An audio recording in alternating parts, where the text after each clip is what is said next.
president-elect is also focusing on picking his cabinet and his advisors, and on day one pledges to put his team to work. Randy Kaye tonight has a look at what's on the Trump agenda.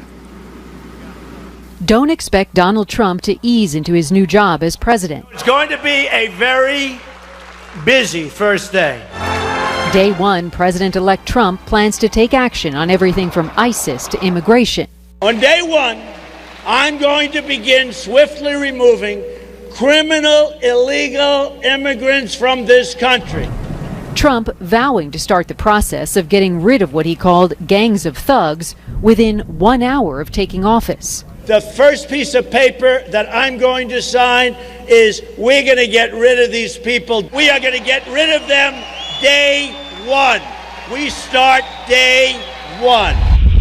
Along with that, Mr. Trump also plans to start work on the wall at the southern border to keep illegal immigrants out. On day one, we will begin working on an impenetrable, physical, tall, powerful, beautiful southern border wall.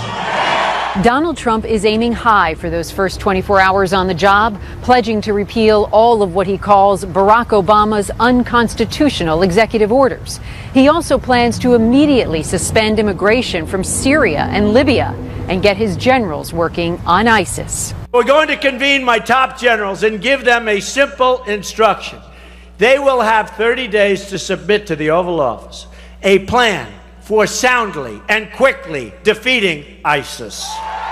Day one, Obamacare is a target too. I'm going to ask Congress to send me a bill to repeal and replace, finally, Obamacare. It's a disaster. Under Senate rules, that bill can be passed with 51 votes. 51!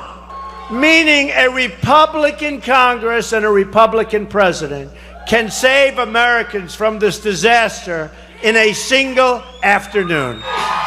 Vice President-elect Mike Pence echoing those promises and more. He's going to repeal every single Obama executive order that's stifling jobs and growth in this economy. We're going to repeal Obamacare, lock, stock, and barrel.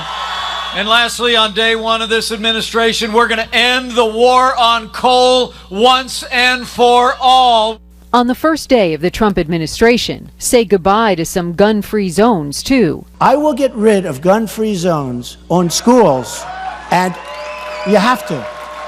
And on military bases, my first day it gets signed, okay? My first day. There's no more gun-free zones. And if President-elect Trump has his way, NAFTA could go away. Day one, he plans to notify Canada and Mexico that the trade deal he calls a disaster is officially up for renegotiation. An ambitious first day for the president-elect. Randy Kaye, CNN, Orlando. A lot of promises for the first day made on this campaign, no doubt about it. Back with the panel, David Gergen is joining us as well as we continue to see now demonstrations. This one outside Trump Tower in New York City. It's been moving up north through the island of Manhattan. We're also seeing their demonstration in Chicago. We're also told in Portland, Oregon, also Philadelphia as well. There's there you're seeing in Chicago different sizes in different places. David Axelrod, as you watch this, what goes through your mind? Well, what goes through my mind is that you reap what you sow, and the fact is that Donald Trump incited and encouraged and mobilized his base by using language and taking positions that deeply offended these people, and as Van says, frightened them as well. And so this is the result of that. I will say, though, that, and I agree, Kayleigh, I agree with the president. I said it last night. We have one president at a time. If you respect democracy, then our first obligation is to try and make this work. There's also an obligation when you have principled differences to fight hard on them, and I expect that will happen as well. But I think the Democratic Party made a mistake by assuming too much about this antipathy to Donald Trump, that somehow it was enough that people were afraid of Trump and that would mobilize the base of the Democratic Party to come out. I think you have to put some of the blame, frankly, on the candidate herself. And I have great respect for Hillary Clinton. Terribly difficult time for her. But you can't just rely on the negative argument. you've got to inspire people. And, Barack Obama inspired people in a positive way to come out and vote. And the other thing I would say is you cannot ignore large swaths of the country and expect to be successful. Democrats have to find a way, as Obama did when he ran in 2008, to talk to white working class Democrats. As John knows, he carried the state of Indiana. He did very well in some of these rural areas, and he did much better than Hillary Clinton did yesterday in those rural areas in 2012. You cannot simply assume that you're going to have enough votes among your base and that you can write off swaths of the country. And we know in the general election, she did not step foot in the state of Wisconsin. There were a lot of assumptions made because of this polling that these voters were going to come home to Hillary Clinton no matter what, and that women were going to do that too, because Donald Trump was making the case on gender for her. David Gergen, have you seen demonstrations like this the day after a presidential election in recent memory? No. And I think we can spend a lot of time, Democratic Party can spend a lot of time trying to figure out how to adapt to the future elections. They ought to be focusing right now on this. Right. Because this could tear the country apart.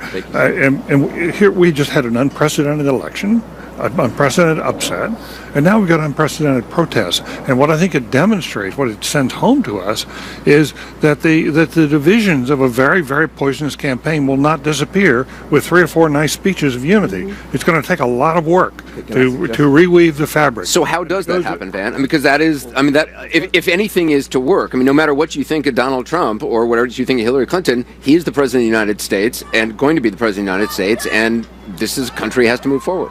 It does have to move forward. This is my view, and I'm tired, and I apologize if I was too hot earlier. The rebels are on the rise, period. The Trump rebellion, the Sanders rebellion, the Black Lives Matter rebellion, before that the Tea Party and Occupy rebellions. Frankly, Obama was kind of a rebellion. Yeah. So the rebels are on the rise, and the establishment is on the ropes. And that is a fundamental fact that you have to deal with. And so had it been the other way around, you would have, this is basically the Sanders rebellion and the Black Lives Matter rebellion in the streets tonight. That's who the structure of this out here tonight. And so, and there's 3 parts of what you see out here tonight. There are the anti-capitalist and socialists who are against the Democratic Party and everything else. They're actually a minority. They're loud, but they're a minority. Then you've got the Sanders disappointed folks who want better but don't know how to get there, and you've got Black Lives Matter and their sympathizers. That's the structure of this all across the country. We have to find a way to engage with them in their fears, not tell them they're wrong, not tell them that they shouldn't be, but to actually listen. What we didn't do with the Trump rebellion, we should not do with this rebellion. Yeah, but it's broader than that, I think, Van. Now, I'm very sympathetic with everything you've said. I also think, though, there are a lot of white professional young families who are having a hard time trying to figure out what to tell their kids and how to explain this and how to work with them. I mean, I've gotten emails about that. What do you think we ought to be saying this about that? My grandchildren. And I think this is a very difficult conversation in which we can't just expect Donald Trump to do this alone. Other people have to be constructive here, too, in order to create a new environment, a community that feels more inclusive. Because otherwise, we're going to beat each other's throats. That's what's also, to expect somebody, Donald Trump, who, experienced leaders, politicians, have some experience in this sort of thing. To expect somebody like Donald Trump, who, for all the attributes he has, may not be used to speaking to some of this. To me, there are lots of ways in which Donald Trump's inexperience will test him. This is a matter of sort of the character of leadership, the character of the person. He can view this 2 ways, which is as something to organize against, or he can rise as president and say we need to close these chasms and address them. And I listened to Randy Kaye's piece about his first day. Sounds like an active day.